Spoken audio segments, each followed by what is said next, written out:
네, 안녕하세요. 여러분들 만나 뵙게 돼서 반갑습니다. 한 학기 동안 같이 3D 프린팅에 대해서 공부하게 될 임병국이라고 합니다.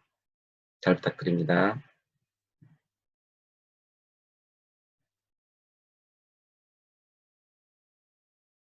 오늘 저희가 여러분들한테 제 소개를 드리면서 저희 3D 프린터가 어떤 것들이 있고 저희가 하는 업무가 어떤 것들이 있는지를 말씀드리고자 합니다. 저희 3D 프린터라는 것은 여러분들이 잘 알겠지만은 3차원적인 입체 형태의 조형물을 출력할 수 있는 프린터를 말합니다.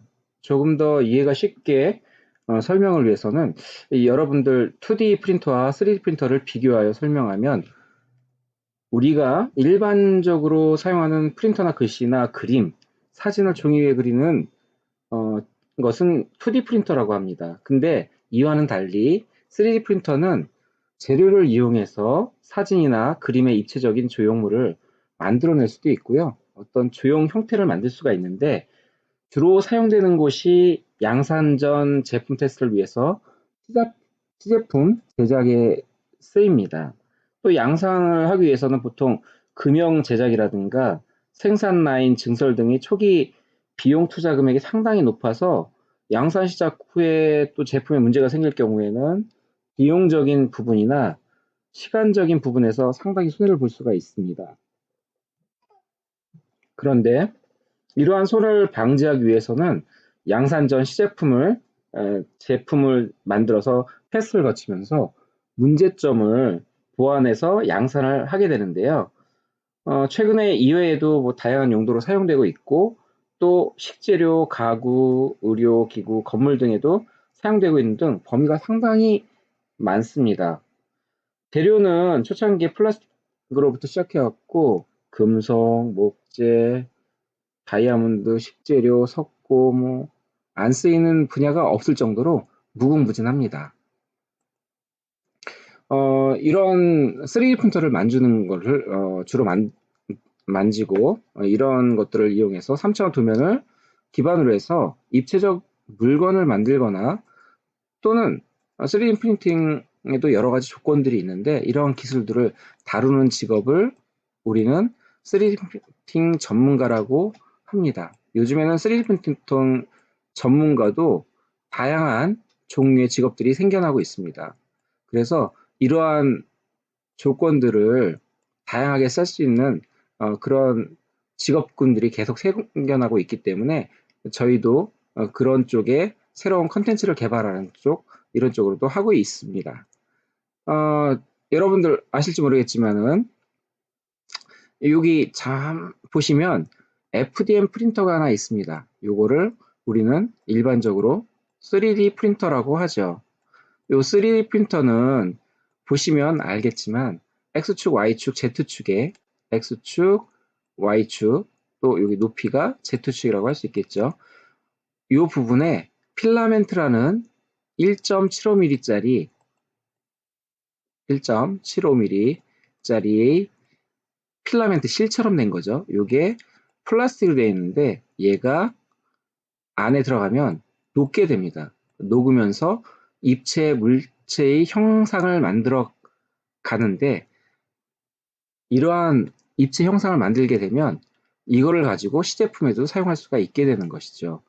저희가 하는 이런 것들이 저희가 하는 일들 중에 하나입니다. 그래서 이렇게 적층해 나가면서 3D 프린팅을 하는 방식을 FDM 방식이라고 합니다.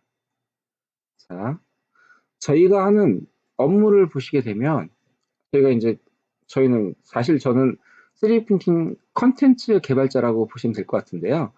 의료 데이터를 변환합니다. 지금 이게 이제 제 뼈입니다.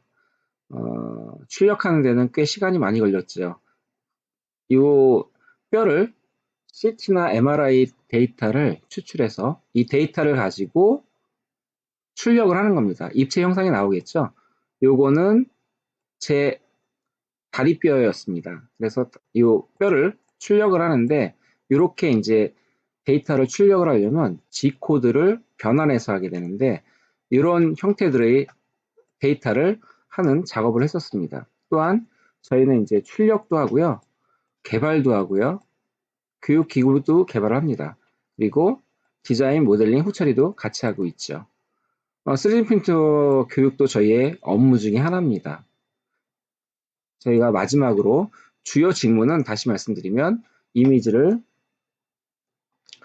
디자인하고 모델링 과정을 수행을 하고 또 출력물의 조건에 맞는 최적의 장비를 선정하는 일들, 그리고 작업이 제대로 진행되는지 여부를 프린터의 진행사항을 점검하는 일들을 합니다. 이러한 디자인, 모델링, 프린팅, 후가공, 제작, 완료까지의 하나의 일련의 과정들을 저희가 수행을 하면서 작업을 하게 되는데, 이러한 일들이 저희의 주 업무라고 할 수 있을 것 같습니다.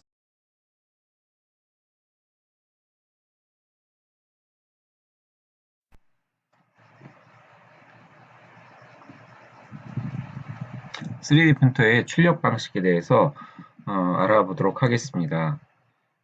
조형 방식은 광경화 적층 방식이 있고 또 레이저 소결 적층 방식이 있습니다.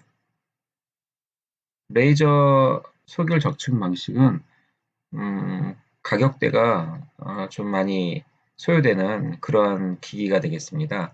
용융 소지 적층 방식은 일반적으로 많이 하는 FDM 방식, 저희가 하는 그런 FDM 방식을 많이 사용을 하게 되고요. 잉크젯 적층 방식은 폴리젯 방식이라고 해서 잉크 통 안에 UV를 비춰주면, 잉크통 안에 액체가 담겨져 있는데 UV에 반응하는 액체입니다. 경화가 되는데요. UV 빛을 쏘여주게 되면 얘는 경화가 되어서 적층이 되면서 굳어집니다. 그 위에 한 층 한 층씩 다시 쌓게 되는 거죠. 이렇게 이제 면 단위 방식으로 사용하게 되는데요. 이 방식 외에도 DLP라는 방식이 있습니다. DLP라는 방식은 면 단위 조사를 해서 하는데 빔 프로젝트를 이용한 것이고요. LCD 방식을 이용한 3D 프린팅 방식도 있습니다. 이 외에도 LOM이라고 해서 종이 위에 한 층 한 층씩 적층하고 커팅하는 그런 방식의 3D 프린터도 존재를 합니다. 그리고 최근에는 하이브리드라는 방식을 사용을 해서 레이저 소결 위에다가 뭐 이제 기존에 있던 것들을 위에다가 다시 적층을 하는데 기존에 형상이 있는 모습 위에다가 이 적층을 그 위에 하다 보니 시간이 좀 짧아질 수 있죠. 이거 레이저 소결 방식 같은 경우에는 굉장히 오랜 시간 동안 적층을 하기 때문에 시간이 많이 소요가 되고 이런 소결 방식 중에 뭐 EBM이라는 또 다른 방식이 있는데 이러한 방식들은 기기 하나당 10억 이상이 가는 그런 고가 장비를 사용을 합니다. 뭐 분말 반식으로 해가지고 피규어를 만드는 그런 레이저 소결 적층 방식은 좀 비용이 좀 저렴하긴 한데요. 이런 방식도 사용을 하게 되면 여기서 나오는 분말이라든가 이런 것들이 좀 문제가 되기도 합니다. SLA 방식은 액체를 사용하고요. 정밀하게 좀 잘 나오는 편입니다. 잉크젯 방식이 물론 가장 정밀하게 나오는데요. 이 방식에 있어서 제가 보기에는 미막기라는 제품이 있습니다. 이 미막기라는 제품은 가장 정밀하다고 볼 수 있을 것 같아요. 그래서 0.0254mm 정도씩 한 층씩 적층을 하게 되는데 정교도도 굉장히 높고 다만 재료의 강도는 좀 약한 편입니다.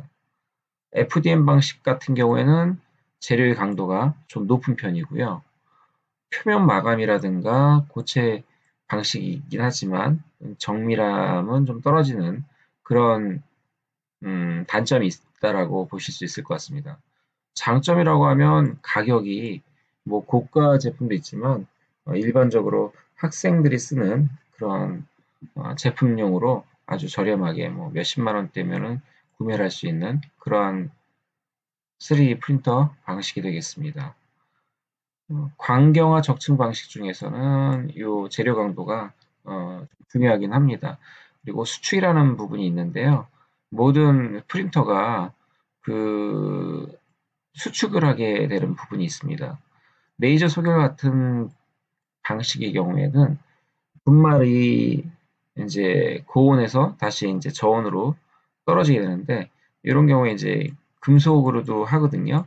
금속으로도 하게 되는데, 음, 금속으로 했을 때 분말이 이제 1000도 이상 또는 800도 이상 고온에서 갑자기 식어지니까 그런 경우에 이제 수축이 일어나고요. 떼기도 굉장히 힘듭니다. 광경화적 측방식 SLA 방식 같은 경우에도 재료가 경화를 한 다음에 보통은 이제 405 나노미터의 빛을 조사하게 되는데, 365짜리를 쓰기도 하고요. 365 나노미터라는 파장을 사용을 합니다. 이건 UV 영역대의 빛을 사용하기도 하고, 요거는 405 나노미터 정도의 적은 에너지원을 사용해서 경화를 시키기도 하는데, 출력을 하고 난 다음에 수축이 가는 부분이 있습니다. 줄어드는 거죠. 예.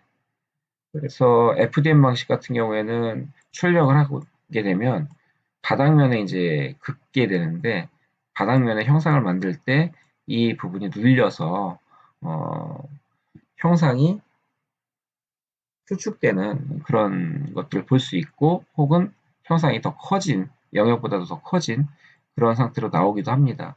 그래서 이런 방식의 차이들이 있고요. 이 방식들을 영상으로 한번